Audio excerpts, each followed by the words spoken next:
Hey guys, welcome to another video with Keon and KB.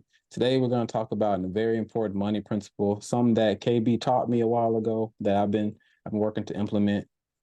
It's the principle of paying yourself first. Now, this can be a confusing topic for some, or a topic that if you do understand it, it's hard to implement it because we understand bills happen, fun happens, you want to spend money on, hanging out with friends and things of that nature. But first, you want to define what does it mean to pay yourself first? Ken, I'll let you take it away.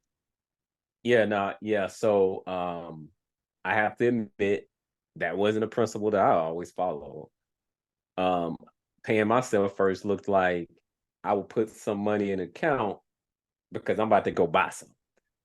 So that's not what paying yourself first is. I guess you can look at it as paying yourself first, but actually you about to make a purchase. So essentially it's really just more of an expense that's about to happen with that money. So essentially paying yourself first is, you know, some people say 10%, but 10% just helps you get started.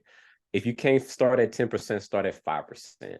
But my biggest thing is everyone else is collecting your money. Have the confidence, be worth it enough to you paying Walmart Inc., the Walmart family, you all these families that money is going out of your pocket and you made a commitment to pay them every single month. And then like if money is left over, then you like, oh, then I'll put some in savings. Nah, you got to pay the Barney Inc. family too, and you got to treat it just like a bill and paying yourself first. And it can be maybe you in the process of storing up, trying to save for your emergency fund. Okay, well, pay yourself first. You could be paying yourself first to take care of your emergency fund. Paying yourself first could be also paying yourself first to put it into your retirement. So that's a form of paying yourself first because that's going to be in perpetuation of for long term. Another paying yourself first is investing, like which saving in your retirement is a form of investing. So that's just two positive aspects of paying yourself first, and what that looks like. Now I'll kick it to you because I think when I was teaching you this, what was your thoughts, and then if you have any examples of like how you were receiving it at first, because it's not easy to implement when you used to taking care of everything else first, but then when you reverse it, you take care of you first, then everybody else get theirs. It's so counterintuitive with how we are conditioned once we start making money. Honestly, it's like medicine. At first you're like, oh, this don't taste good, this don't sound good. I'm not trying to do this. Like Yeah. I gotta buy this game. I need a new controller, and I gotta go to the restaurant. I gotta go out to eat with my friends. I gotta buy these new J's. You think of all these things. It just makes you think like, you know what? Maybe I am paying all these other companies first. Like it's a new concept though to look at yourself as a business. Like I do need to be paying myself first. And so, and like I said, at first I wasn't feeling it. I'm like, okay, here go another phrase. Our people love phrases and catchphrases. I said, I don't know about this. But a way to think about it that's helped me is that to make it simple, like anytime you come across some money, just save a portion. I mean, of course, the way I look at it, because the phrase can be confusing. It's really saving. I mean, it's more complex than saving, but to make it simple, it's really saving. But we don't Yeah. call it saving because the people like me and our people, saving ain't sexy. So we got to call it something else to make you want to do it. Because if we just tell you save 10%, it might go in one ear and out the other and be like, yeah, whatever. But if you call it paying yourself first, then our people want to feel like bosses and entrepreneurs. And so you kind of give them something to put them in that mindset.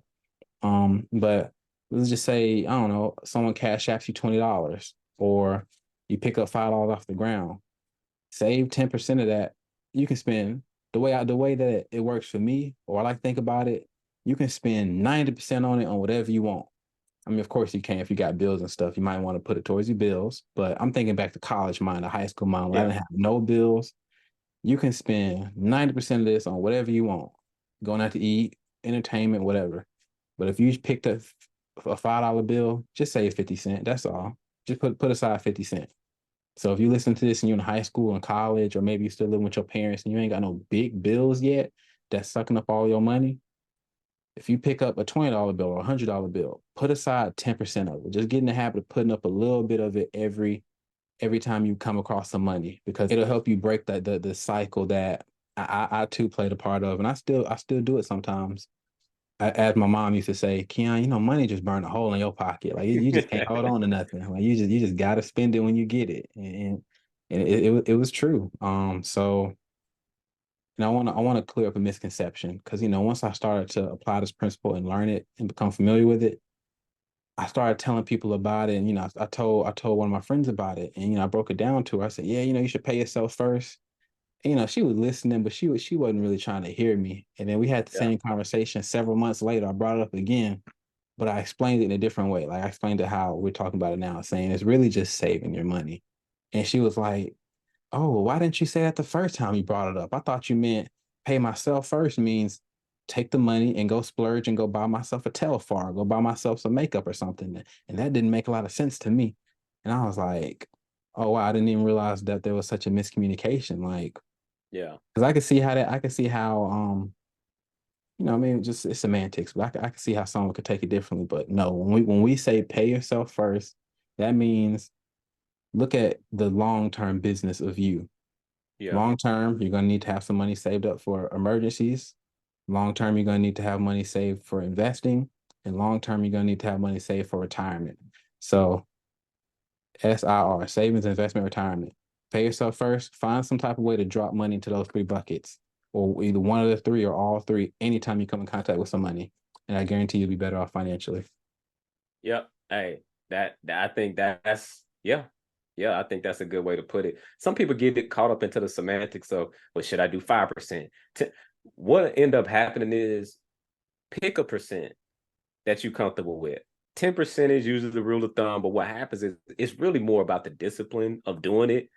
And then what end up happening is you'll build momentum, and you will start to just ratchet it up a little bit too. That it starts happening that way as well, where you start realizing like, okay, man, actually I can cut back here, or I'm being a little wasteful over here, and I don't even care about that much. Let me cut that off so I can add more to my 5%. So maybe I could do 7% now, or maybe because maybe you could have it kind of like where you have challenges for yourself to where over time you slowly start to increase it, strategically. And then also as your income increases, that's an opportunity to ratchet it up as well, the percentage versus income increases and you staying at the 5%, and then you just consuming more when you could have maybe allocated to some of those buckets as you mentioned. And so there's a lot to think about. They call it lifestyle creep, so it's a process. You don't have to overwhelm yourself with a lot of the stuff. The biggest thing is the behavior of it, and then we can fine tune some of that other stuff. But a lot of times, well, just not even being in the discipline of it is a challenge in itself. Like let's not even get into the semantics. So pay yourself first, whatever the percentage is, and then let's work on what it looks like to continue to increase it over time. I agree. So, and the reason why we're telling you this, we only telling you this because we want to help. We telling y'all what we want our younger selves to know. And it's easy to judge others and identify what Yeah. other people are doing. I mean, you look in the hood, you look in the ghetto, whatever. You see those fancy cars, the M&M decals, the rims. And you be like, man, his car costs more than his house. Why would he buy all that? But we're scared to look in the mirror and see what kind of ways we're overspending in some areas in our own life. Yeah, Yeah. you might not be what they call it, car poor, house poor, whatever. But maybe you have a certain habit or a certain addiction or a certain way that you go about spending money that's not conducive for your future that you want. So before you go out and judge the next person or go on TikTok and laugh at people that's spending crazy, examine your own life and say, okay, do I have a consistent system to where I'm putting aside money to better myself financially? And if the answer is no, we're not ridiculing you. We're just telling you that you probably should put something in place. Yep, that's a fact. But make sure you like, comment, and subscribe, and we'll catch you on the next one. Yep. See ya.